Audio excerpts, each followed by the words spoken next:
Sudarlun, salah satu peristiwa yang wajib dicatat dan diingat oleh masyarakat Aceh adalah pemberlakuan operasi militer di Aceh 18 tahun silam, tepatnya pada 19 Mei 2003. Pada tanggal tersebut, Aceh dinyatakan sebagai daerah dengan status darurat militer. Hari pertama Aceh ditetapkan sebagai daerah darurat militer tentunya meninggalkan kenangan bagi sejumlah eks-kombatan GAM. Salah satunya M. Dahlan, 40 tahun. Seorang eks-kombatan yang berdomisili di Desa Simpang 4, Kecamatan Simpang Keramat, Aceh Utara. Dalam kisahnya, dia mengaku tepat hari pertama berlakunya darurat militer, ia langsung berpapasan dengan iringan truk militer Reo milik TNI. Untungnya saat itu ia tidak dikenal, sehingga bisa melintas dengan aman. Di samping itu, M. Dahlan sempat menceritakan kenangan kontak tembak pertama kali pasca Aceh mulai berstatus daerah operasi militer. Bagaimana pengalaman pribadi di saat Aceh ditetapkan sebagai daerah operasi militer 18 tahun lalu atau bertepatan dengan tanggal 19 Mei 2003.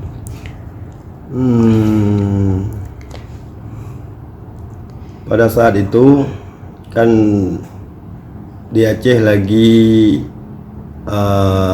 konflik dan pihak GAM dengan pemerintah Indonesia lagi ada perundingan di Tokyo. Kebetulan dalam perundingan di Tokyo ada poin-poin yang telah tersepakati antara pemerintah Indonesia dan GAM.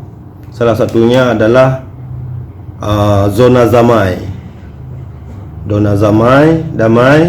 Kebetulan di Simpang Keramat, Kecamatan Simpang Keramat, termasuk dalam wilayah zona damai. Detik-detik menjelang operasi militer itu posisi di mana? Kebetulan kami semuanya waktu itu turun daerah desa Paya Tengah di Simpang Keramat juga. Malam tanggal yang diumumkan darurat militer, kami kebetulan berada di Menasah Paya Tengah. Saya ditelepon sama kawan juga, komandan GAM juga. Dia berada posisinya di Puntut. Kami nggak lihat TV, ditelepon sama kawan jam 12:05, 00:05. Dikatakan sama kawan yang namanya Abdul Hamid, Aceh sudah darurat militer. Tahu Aceh darurat militer, kegiatan pertama di saat itu? Malam itu kami kan nggak naik ke gunung, belum naik ke gunung, masih tetap di desa itu, di kampung itu, nunggu keputusan dari pimpinan. Jam 12:15, kawan itu udah ditembak di rumahnya, informasi ke kami, dan kami tetap bertahan di desa itu. Paginya sekitar jam 8 barulah kami tahu inilah darurat militer dengan rombongan Panzer Reu waktu itu yang pasukan BKO semua naik ke Simpang Keramat. Setelah tahu informasi berapa unit Panzer udah di Simpang Keramat, berapa unit Reu udah di Simpang Keramat, jadi kami diperintahkan sama komandan operasi waktu itu untuk nggak bisa lagi tinggal di desa, harus naik ke gunung, harus pindah tempat karena ini memang udah darurat militer. Nah, nanti kita nggak tahu gimana keadaannya. Jadi kami naik ke hutan, sampai ke hutan udah lengkap dengan senjata, dan waktu itu kami sekitar 50 orang karena baru malam pertama darurat militer. kita nggak tahu gimana kondisi dan keadaan, gimana darurat militer itu. Terus jam 2 malam dipanggil saya sama komandan operasi waktu itu dan komandan kompi untuk saya harus turun ke Simpang Keramat. Yang namanya Tunku Razali alias Miong untuk memantau keadaan Kedi Simpang Keramat, karena kota kecamatan di Simpang Keramat itu ada Kedi, dan tujuan kami lihat dari desa Paya itu, tujuan Riu dan Panser arahnya ke Kedi Simpang Keramat. Makanya saya diperintah untuk coba pantau, dan saya langsung naik motor waktu itu sama kawan.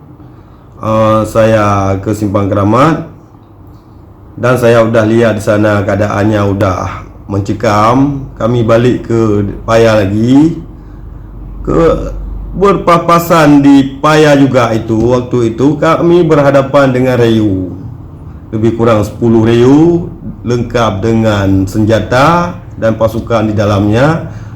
Kami pun sudah terkejut, tapi karena nggak bisa kami elak lagi, kami arah ke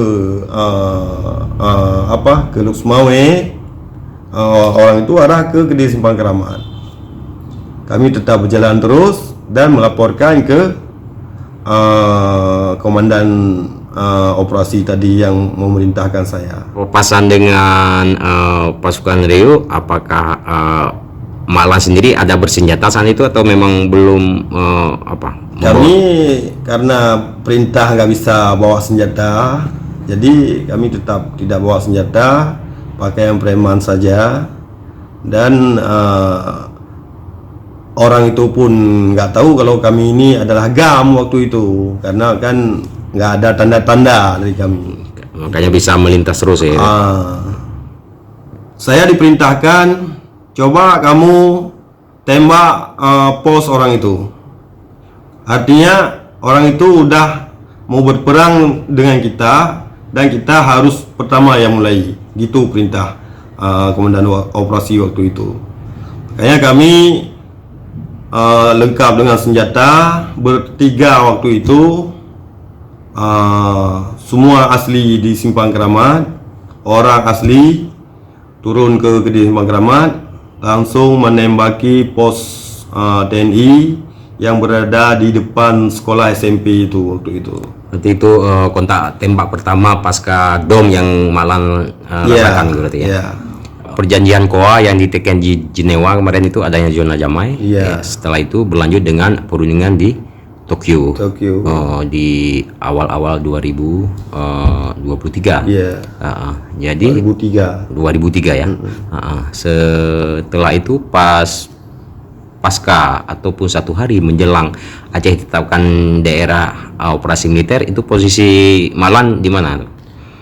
Karena daerah Simpang Keramat itu kawasan zona damai, seluruh komandan waktu itu nggak ada lagi yang di gunung, semua turun kampung, karena daerah sana nggak bisa berbaur dengan masyarakat.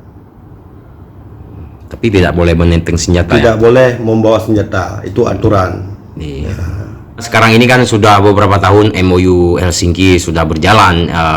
Bagaimana perasaan di saat pertama mengetahui bahwa Aceh sudah damai melalui kesepakatan MOU Helsinki pada 15 Agustus 2005 lalu?